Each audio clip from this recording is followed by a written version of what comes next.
রব্বুল আলামিন বলেন, ভূপৃষ্ঠে বিচরণশীল যত প্রাণী আছে সব প্রাণীগুলোকে আমি আল্লাহ আমার নিজের কুদরতে রিজিকের বন্দোবস্ত করি।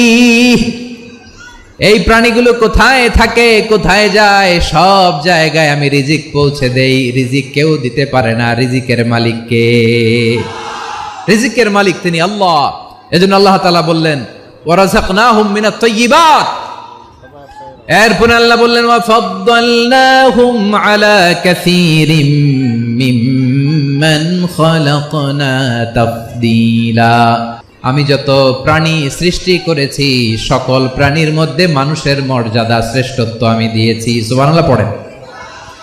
তাহলে এক নম্বরে আল্লাহ বললেন আমি বনি আদমের মর্যাদা বাড়ালাম। এরপরে বললেন স্থলে এবং সমুদ্রে চলাচলের জন্য যানবাহন দিলাম। 3 নম্বরে আল্লাহ বললেন পবিত্র রিজিকের ব্যবস্থা করে দিলাম। এরপরে আল্লাহ বললেন যত প্রাণী আছে, সৃষ্টি আছে, সবগুলার উপরে আমি মানুষকে শ্রেষ্ঠত্ব দিলাম। সুবহানাল্লাহ। তাহলে সবচেয়ে বেশি শ্রেষ্ঠত্ব মানুষের। কার?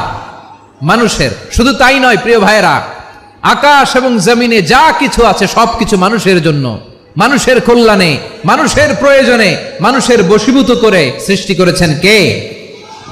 রব্বুল আলামিন বলেন, হুয়াল্লাযী খালাকা লাকুম মা ফিল আরদি জামিআ। এই জমিনের মধ্যে যা কিছু আমি আল্লাহ সৃষ্টি করেছি সব কিছু আমি মানুষের জন্য সৃষ্টি করেছি। পড়েন সুবহানাল্লাহ। হুয়াল্লাযী খালাকা লাকুম মা ফিল আরদি জামিআ। যা আছে সব আমাদের জন্য, সব আমাদেরকে সার্ভিস দেওয়ার জন্য, আমাদের উপকারের জন্য, আমাদের কল্যাণের জন্য। আওয়াজ করে সবাই পড়ুন আল্লাহু আকবার।